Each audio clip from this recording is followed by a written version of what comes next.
Bonjour à toi Helmut. Oh, tu es si beau aujourd'hui. Tu rayonnes, dis-moi. C'est magnifique. D'abord, la règle de base sur cette chaîne. Si tu as n'importe quoi de mieux à faire, quoi que ce soit qui ait une chance de finir par t'apporter du beau, là maintenant, autre que regarder une vidéo sur YouTube, tu fous le camp. Comme toujours, c'est le meilleur conseil que je puisse te donner ici. Tu es toujours là?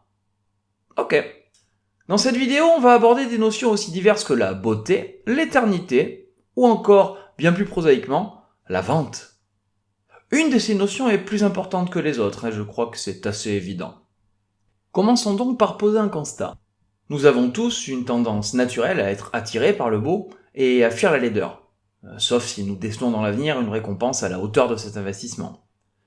Juste pour ton plaisir personnel, qu'est-ce qui te vient en premier si je te parle de quelque chose de beau ? Là, il t'est probablement venu un truc, premièrement, puis tu l'as remplacé par un autre socialement plus entendable juste après.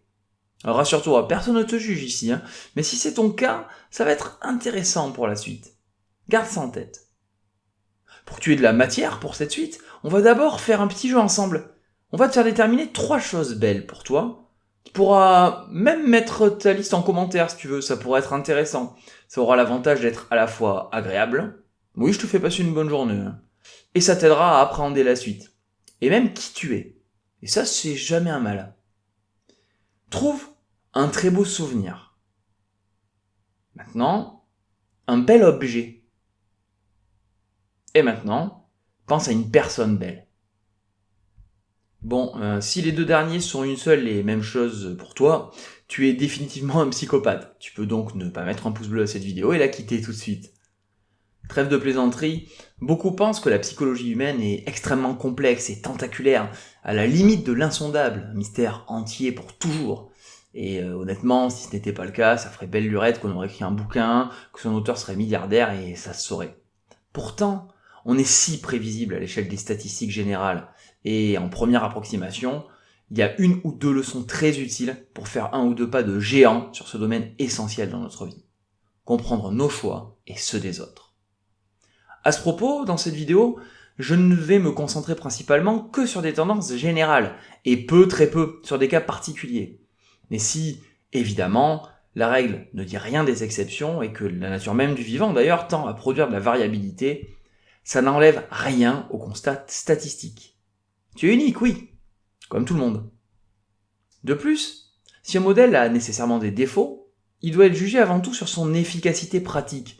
Ce qu'on va voir ici est pratiquement un outil assez fou quand on prend la peine de s'en emparer.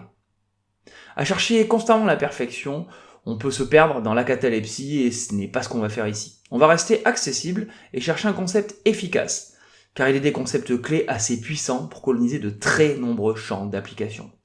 Et celui que je vais vous transmettre ici est l'un de mes préférés, et l'un des plus puissants aussi. Pour commencer, posons-nous cette simple question. Pourquoi des fleurs, c'est beau ?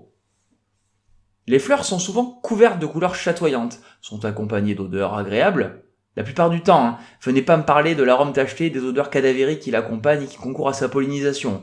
Je rappelle qu'ici, on part sur des généralités. En tout cas, ces couleurs et ces odeurs, quoi qu'on en dise, tranchent avec le reste de nos paysages habituels.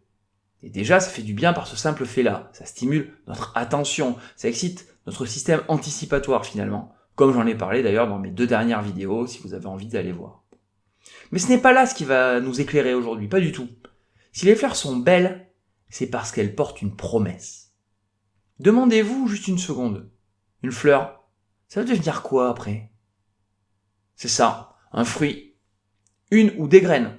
Et dans de nombreux cas, c'est un signe de vie en devenir, de nourriture potentielle, d'un monde qui va subvenir à nos besoins. Ici, un besoin commun à toute l'humanité, celui de se nourrir. Une fleur, c'est une promesse de vie à venir. Celle d'un prolongement de la nôtre, notamment. Alors ok, vu d'ici, ça fait grosse extrapolation. Et des fleurs qui vont donner des trucs pas comestibles pour nous, il y en a un paquet. Bref, ça sent l'embrouille. Je vais expliquer pourquoi non, il n'y a pas d'embrouille. Je ne me fous pas de toi du tout. Et pour comprendre ça, on va chercher à déterminer comment se sont structurés certains motifs mentaux basiques dont nous héritons tous ou presque à notre venue au monde. On considère aujourd'hui qu'Homo sapiens a émergé il y a 300 000 ans environ. Et même si ce que je vais dire demeure vrai au sein d'espèces pré-sapiens, ça permet d'illustrer le raisonnement général de s'y projeter plus facilement. À cette époque, considérons deux groupes dans une population humaine donnée. Là, ça va être un exemple trivial et vraiment caricatural, mais utile. L'un d'eux perçoit positivement ces cumuls de couleurs et d'odeurs qu'on appelle des fleurs, l'autre pas et s'en désintéresse. Ceux qui apprécient ces fleurs vont demeurer près d'elles et seront plus actifs du fait du bien-être qu'ils ressentiront à l'activation de ces motifs mentaux-là. Une fois sortis de l'hiver, une fois transformés en fruits, ceux qui sont demeurés localement et auront été plus actifs seront récompensés. Les autres, moins. La survie des premiers, de leurs jeunes notamment, sera meilleure.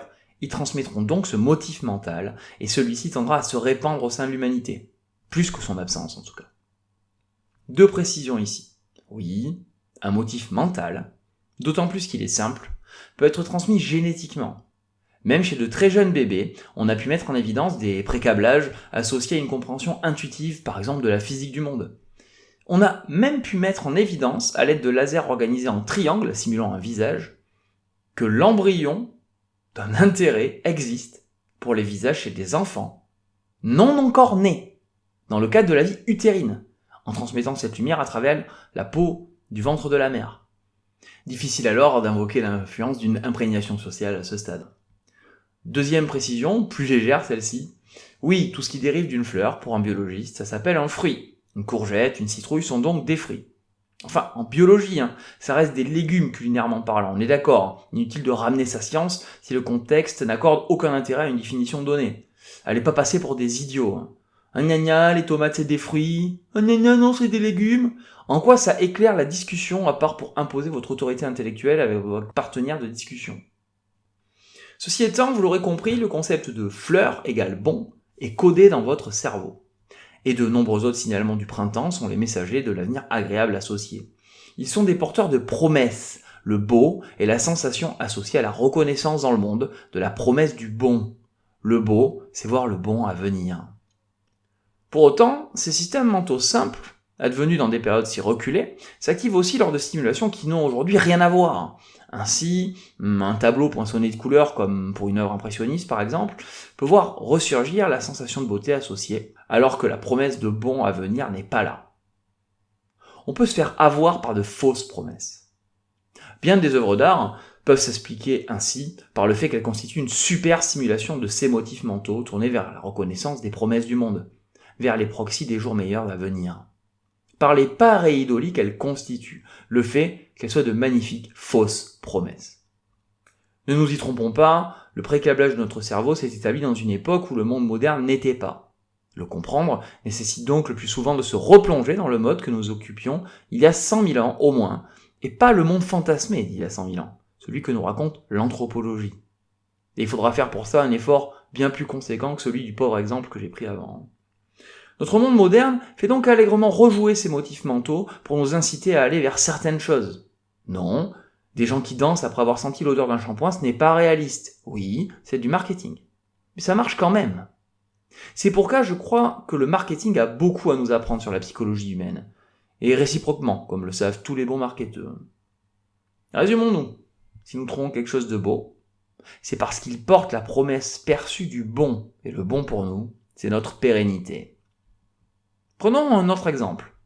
L'un des plus recherchés d'ailleurs parce que l'un des plus centrales dans notre pérennisation. Pourquoi trouve-t-on quelqu'un beau ?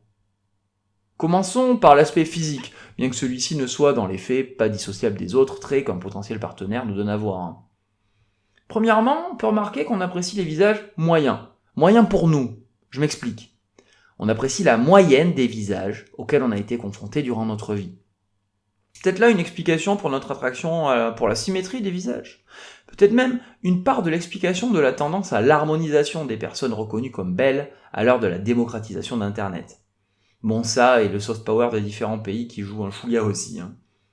C'est notamment là-dessus qu'une part de l'imprégnation culturelle de notre vécu joue sur nos perceptions de la beauté humaine. Mais ce n'est pas tout.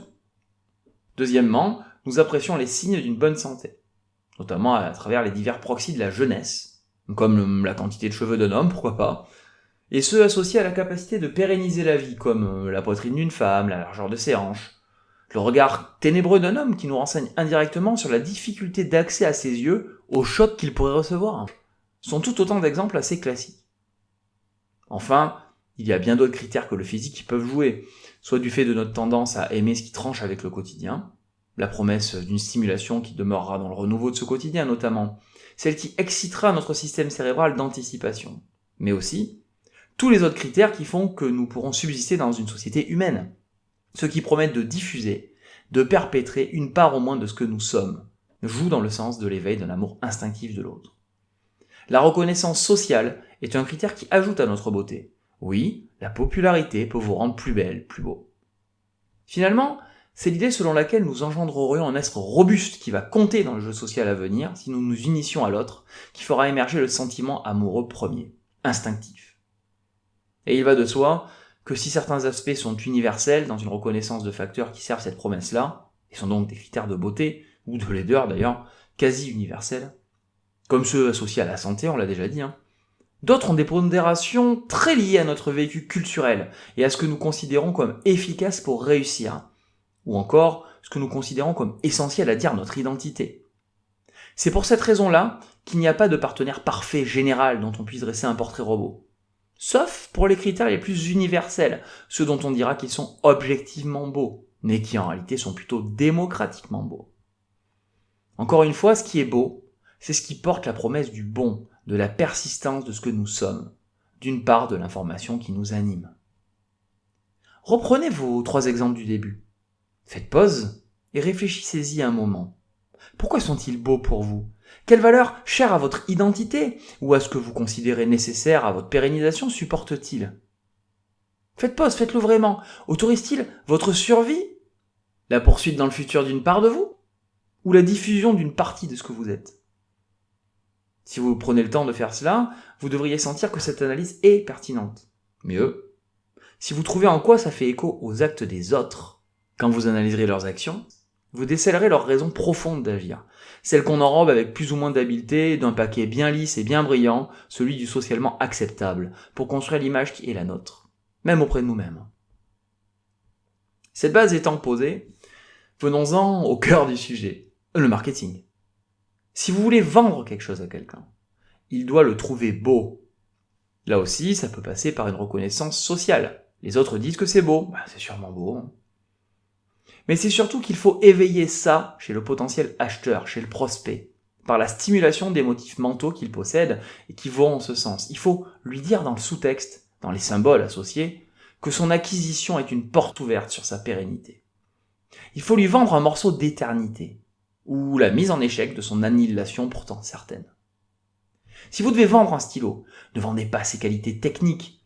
Vendez les textes, les croquis d'outils qu'il va permettre de produire, et qui, eux, porteront la gloire éternelle, ou le monde idéal à venir pour la personne qui va l'acheter. Ce stylo, finalement, c'est un moyen d'accéder à l'éternité, de ne pas sombrer dans l'oubli. C'est l'outil de la pérennisation de l'être. Bon d'accord, pour vous, pour un stylo, c'est un peu excessif là. Mais vous avez compris l'idée. Eh bien, il ne reste plus ensuite qu'au vendeur malin qui a su faire germer ce sentiment en vous, à distiller les arguments qui convaincront autour de vous, socialement, que vous avez fait le bon choix, pour que vous passiez à l'acte, à l'achat. Vous l'aurez compris, vous pouvez vous-même être beau ou belle en incarnant la promesse de la pérennisation de votre partenaire ou de votre groupe. C'est ça le secret. Mais attention de ne pas faire uniquement de fausses promesses. Comme me le disait mon père, bien pauvre qui peut pas promettre. Et il parlait là de vraies promesses, celles qu'on va tenir, celles qui incarnent dans le présent un morceau de l'avenir. Souvenez-vous de cela, de cette clé si puissante. L'homme donne tout ce qu'il a pour un morceau d'éternité, ou pour échapper à son anéantissement. L'homme est l'espèce qui a la beauté pour seule providence. Malgré tout, et comme dit juste avant, il y a promesse et fausse promesse. Et visiblement, notre instinct ancestral se prend souvent les pieds dans le tapis pour différencier les deux. Il serait donc bon que vous ayez un système, une méthode, pour séparer les premières des secondes, trier le bon grain de livret en somme. Peut-être une prochaine vidéo à venir, qui sait. D'ailleurs, si ça vous a plu, même si ce n'est qu'un peu plus tard que l'application de ce concept produit des fruits que vous trouvez chouettes, n'hésitez pas à me rétribuer avec un pouce en l'air, un commentaire, voire même un partage si vous avez des personnes qui pourraient profiter de cette vidéo. Bien sûr, cette idée générale ne prétend en rien dire ce qu'est la beauté dans l'absolu. Des générations de philosophes bien plus érudits que moi s'y sont cassés les dents pendant des éons. ni embrasser l'ensemble de ce que pourraient être les aspirations des gens. Mais elle me semble un excellent point de départ utile à éclairer l'humain.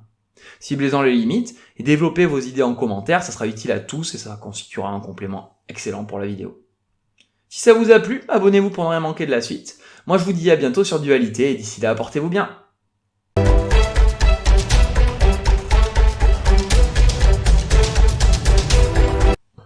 Bien sûr, l'évopsie qui se résume à des Just So Story, c'est pas la meilleure des façons de l'employer, j'espère que je l'ai pas mal fait ici. Mais même en sachant ça, je suis sûr que de très nombreuses personnes vont trouver le fait de discuter de beauté objective, comme de la beauté la plus universelle, une beauté démocratique, scandaleux. Voyons comment ils vont l'argumenter en commentaire, je suis si curieux.